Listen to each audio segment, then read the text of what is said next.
Bismillahirrahmanirrahim. Hal ataka hadithul ghashiyah. Wujuhun yawma idzin khashi'ah. 'amilatun nasibah. Tasla naran hamiyah. Tusqa min 'ainin aniyah.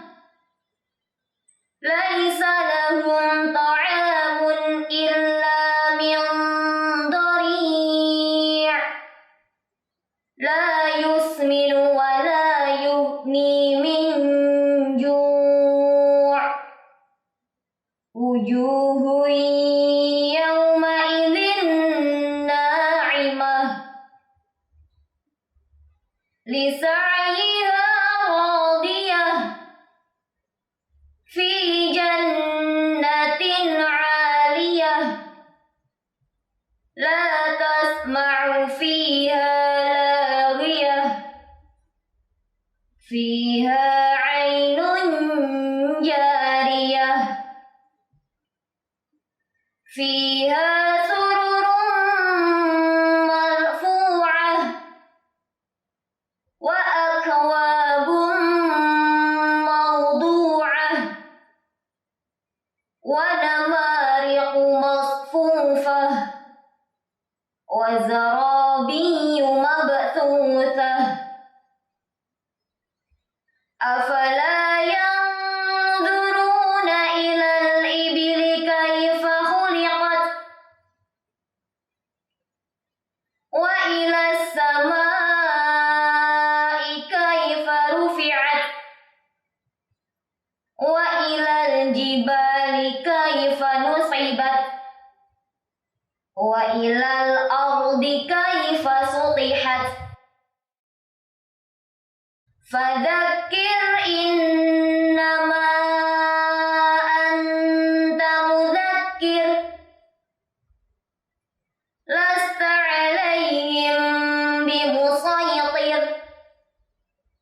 Illa man tawalla wa kafar. Fayu'adzibuhu Allahul 'adzabal akbar. Inna ilayna iyabahum. Thumma inna alayna hisabahum.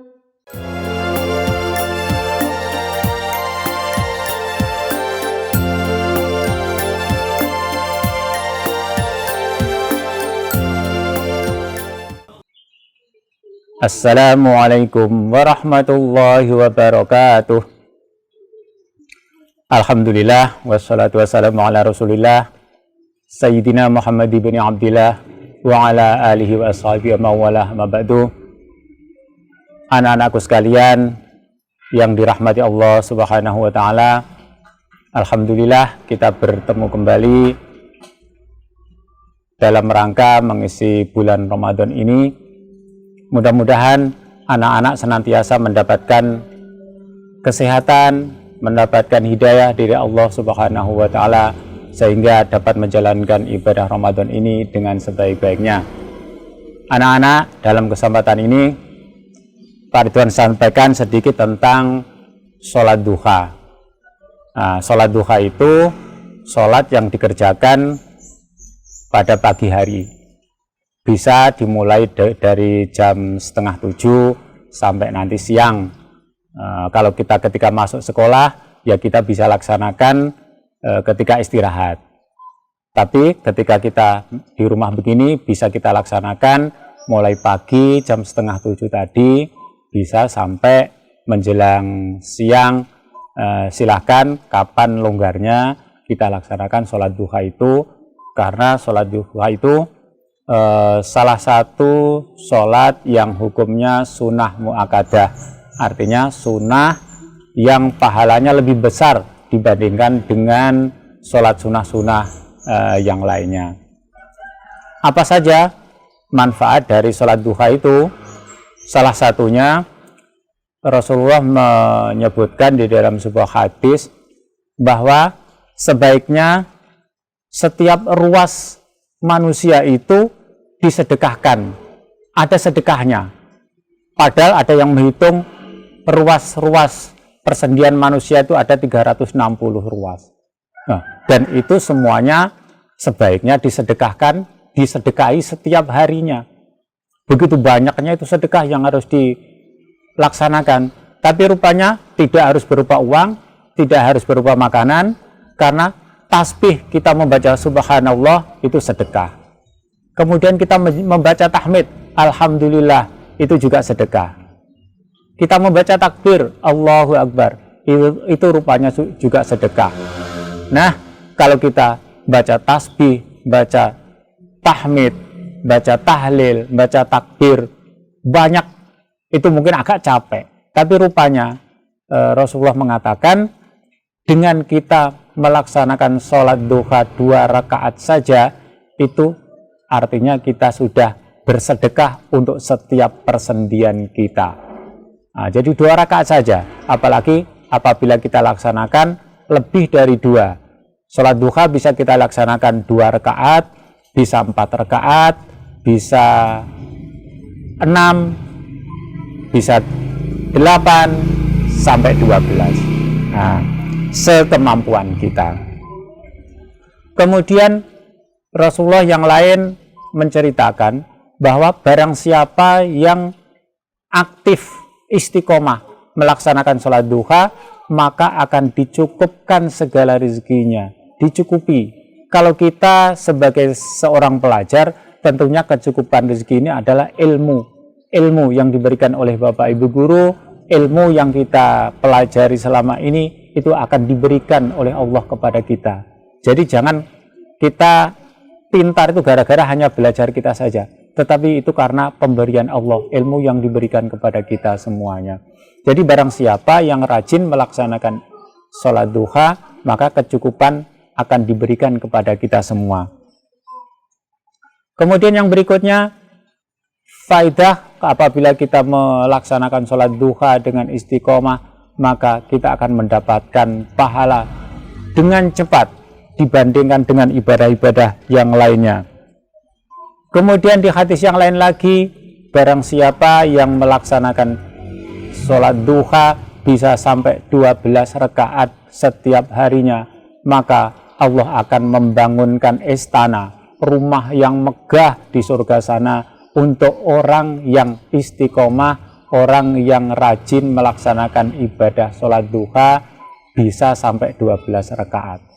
Akan dibangunkan istana, akan dibangunkan rumah yang megah, yang mewah di dalam surga nanti. Kemudian yang berikutnya, di hadis yang lain lagi Rasulullah mengatakan bahwa barang siapa yang rajin, yang istiqomah melaksanakan sholat duha, maka pahalanya sama dengan orang yang menjalankan ibadah haji atau ibadah umroh. Bayangin anak-anak, sekarang ibadah haji itu memerlukan biaya yang tidak sedikit, memerlukan tenaga yang tidak ringan.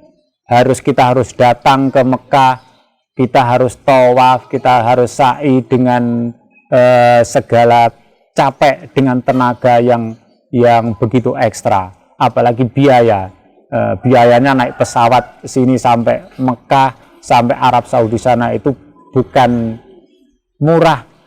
Tetapi kesemuanya tadi, apabila kita melaksanakan ibadah sholat duha saja dengan istiqomah, dengan ikhlas, maka pahalanya sama dengan kita sudah melaksanakan ibadah haji ataupun ibadah umroh yang memerlukan biaya, tenaga, dan waktu seterusnya tadi. Sehingga sholat duha ini usahakan kita sama-sama melaksanakannya. Kemudian yang berikutnya di hadis yang lain, Rasulullah juga mengatakan bahwa sholat duha itu menggugurkan dosa-dosa yang telah dilakukan oleh seorang manusia. Jadi ada sebuah cerita bahwa dosa manusia itu ditaruh di pundaknya masing-masing. Sehingga ketika manusia itu tadi melaksanakan sholat, dia ruku ataupun sujud, maka dosa-dosa tadi akan jatuh semuanya.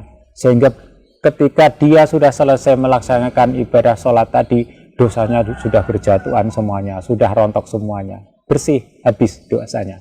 Nah, kemudian yang berikutnya, Allah juga membuat pintu khusus di surga, yang di sana dikhususkan untuk orang-orang yang istiqomah sholat duha.